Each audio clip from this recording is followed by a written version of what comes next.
नरेंद्र मोदी जी की कहानी एक उम्मीद की कहानी है। वो एक साधारण परिवार से आते हैं।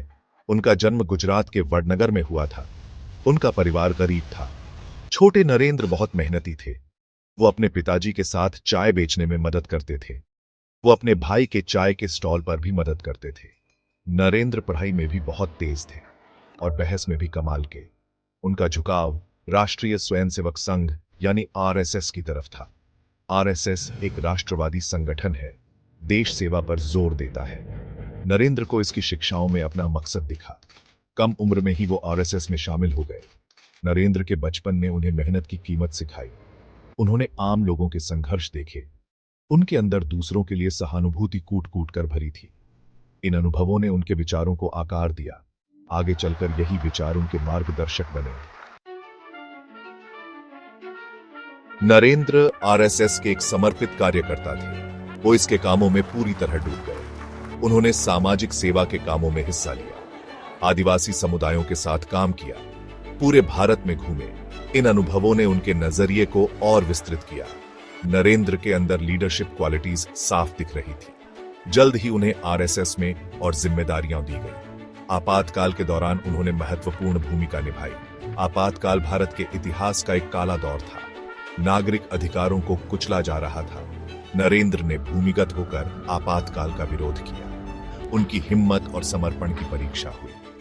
आपातकाल के दौरान उनके काम ने उन्हें पहचान दिलाई।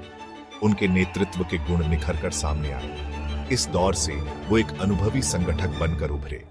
अब वो बड़ी चुनौतियों के लिए तैयार थे। नरेंद्र मोदी का राजनीति में आना स्वाभाविक ही था। वो भारतीय जनता पार्टी यानी बीजेपी में शामिल हो गए। वो पार्टी में तेजी से आगे बढ़े।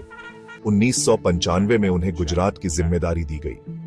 2001 में वो गुजरात के मुख्यमंत्री बने। मुख्यमंत्री के रूप में मोदी जी ने विकास पर ध्यान केंद्रित किया। उन्होंने इंफ्रास्ट्रक्चर को बेहतर बनाने के लिए कई योजनाएं शुरू की, इन्वेस्टमेंट लाने के लिए काम किया, टूरिज्म को बढ़ावा दिया। उन्होंने सुशासन पर जोर दिया। उनके प्रयासों ने गुजरात को बदल दिया। राज्य में तेजी से आर्थिक विकास हुआ। ये दूसरे राज्यों के लिए एक मिसाल बन गया। मुख्यमंत्री के रूप में मोदी जी का कार्यकाल चुनौतियों से खाली नहीं था। 2004 के दंगों को लेकर उनकी आलोचना हुई। उन पर हिंसा रोकने के लिए पर्याप्त कदम न उठाने का आरोप लगाया गया। हालांकि भारत के सर्वोच्च न्यायालय ने उन्हें किसी भी गलत काम के लिए दोषमुक्त करार दिया। भाग 4, एक राष्ट्र का नेतृत्व। गुजरात में मोदी जी की सफलता ने उन्हें राष्ट्रीय स्तर का नेता बना दिया। उन्हें एक मजबूत और निर्णायक नेता के रूप में देखा जाने लगा। 2014 में उन्होंने बीजेपी को आम चुनावों में ऐतिहासिक जीत दिलाई। वो भारत के 14वें प्रधानमंत्री बने। मोदी जी की जीत एक महत्वपूर्ण मोड़ था। 30 सालों में ऐसा पहली बार हुआ था कि किसी एक पार्टी को लोकसभा में बहुमत मिला हो। उनकी जीत को बदलाव के जनादेश के रूप में देखा गया। लोग ऐसे नेता की तलाश में थे जो अपने वादे पूरे कर सके। प्रधानमंत्री के रूप में मोदी जी ने कई महत्वाकांक्षी कार्यक्रम शुरू किए हैं। इनमें make in India, digital India और स्वच्छ भारत अभियान शामिल हैं। इन कार्यक्रमों का उद्देश्य आर्थिक विकास को गति देना, इंफ्रास्ट्रक्चर में सुधार करना और स्वच्छता को बढ़ावा देना है। मोदी जी ने दुनिया में भारत की स्थिति सुधारने के लिए भी कदम उठाए हैं। उन्होंने कई देशों का दौरा किया है और प्रमुख सहयोगियों के साथ संबंध मजबूत किए हैं। वो एक वैश्विक नेता के रूप में उभरे हैं। भाग 5, सभी के लिए प्रेरणा। नरेंद्र मोदी जी की कहानी हम सभी के लिए एक प्रेरणा है। वो साधारण शुरुआत से भारत के प्रधानमंत्री बने। उनकी कहानी हमें सिखाती है कि मेहनत और दृढ़ संकल्प से कुछ भी संभव है। मोदी जी का जीवन दृढ़ता की शक्ति का प्रमाण है। उन्होंने अपने सपनों को कभी नहीं छोड़ा।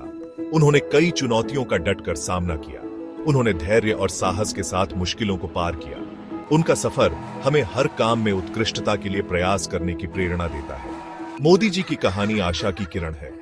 ये दिखाती है कि एक आम इंसान भी असाधारण काम कर सकता है। उनका जीवन हमें याद दिलाता है कि हम सभी में दुनिया में बदलाव लाने की क्षमता है।